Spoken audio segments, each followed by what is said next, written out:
This is a very short game that is going to focus on tactics rather than any long, elaborate end game. So, getting to the chase, I'm going to play, e4, e5, knight f3, knight c6, bishop c4, bishop c5, and here we have the Evans Gambit. The Evans Gambit is the first opening that I actually studied as white, and that's a while ago. In fact, in 2023, it will be 50 years of playing the Evans Gambit. But of course, as my rating went up, I stopped playing it in competition, because if you play this against a strong player, he's going to have some sort of worked out neutralizing line in which he just retains a very small advantage, and then will do you in the end game. But anyway, looking at the way the gambit is normally played, here usually black takes, and after c3, the whole idea is to attract the bishop here for a pawn, hit the bishop and gain a tempo towards the center. That's the whole idea of the gambit, the Evans Gambit. d4, and of course we don't recapture here, we play here, we start having threats on f7, usually queen f6, castle, and it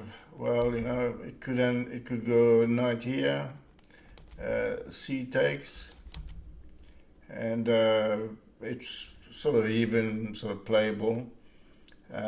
There's another line which is bishop b6. Instead of this, we'll have bishop b6, then e5, knight takes e5, just rook e1. A very unpleasant combination on the e file. You just take like that, take, and then you play the bishop on b2, and you got a great game.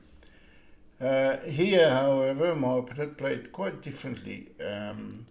After bishop b6, I play b5, queen, knight a5, and here we have the JG Gambit. It's a gambit that I used to play in Blitz. But anyway, it makes the king quite uncomfortable, and it's, from a positional perspective, it's like you've sacrificed about almost 2 pawns worth to get some positional stuff going, some tactical threats, and the king out of position, exposed, and so basically it's like what to sacrifice 2 pawns, the equivalent of 2 pawns for that. And of course, the right move is king f8. That's the best way to hide, and then you develop later. You'll develop your pieces at fairly natural squares. The knight goes here, the pawn goes there, a bishop can come out eventually. Well, there's always a sucker that's going to come forward. So here's one. King here, and I thought long and hard, and giving up the piece is actually on the card. And here, I played bishop b2 check, because I saw some kind of combination, but really, apparently, the best move is bishop to a3, according to the computer engine. It'll be very interesting to see what he's got. To a human, this doesn't look to the point. And the recommendation here is c5. And now I place bishop b2. Oh, of course, the bishop cannot join in the defense now anymore. So it's one. This is like a twisted computer line. Anyway, bishop takes f7, king takes, knight takes e5, and then he goes forward. I give the pairs, and I check. Here I play queen take g7 check, queen f6. That's the kebab. The kebab on the diagonal. It's a very, very busy place. And here I played f4, and to my surprise, he took on f4, and after rook f1, he resigned. Everything falls. There's no end to it.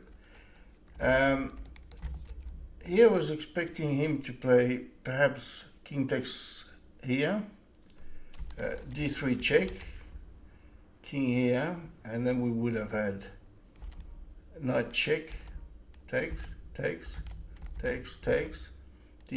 take the rook, and here we have maybe we could play a couple of moves, a6, a4, and then it's just like a very messy position where, according to the engine, white is the equivalent of 1.4 pawn up. But I think it's temporary. Here we got 3 pawn majority versus 1, which is worth noticing. Here we got 4 versus 4.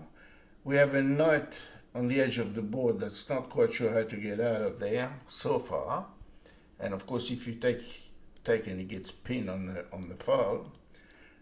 We have a king that's going to go safely here because there's no bishop on dark squares to threaten the king in one way or another. And then, of course, you're going to have this rook that's possibly going to come here. And the king is still in the middle, so eventually you're going to have possibilities. Once the king is here, you're going to have possibilities with check, and then the king is going to come here, stopping the knight, and then the threat's going to go push, or bishop. Even bishop is actually worse. So this is a kind of position where you'd rather play white than black. But this said, the Evans Gambit is always entertaining, and from time to time I still play it.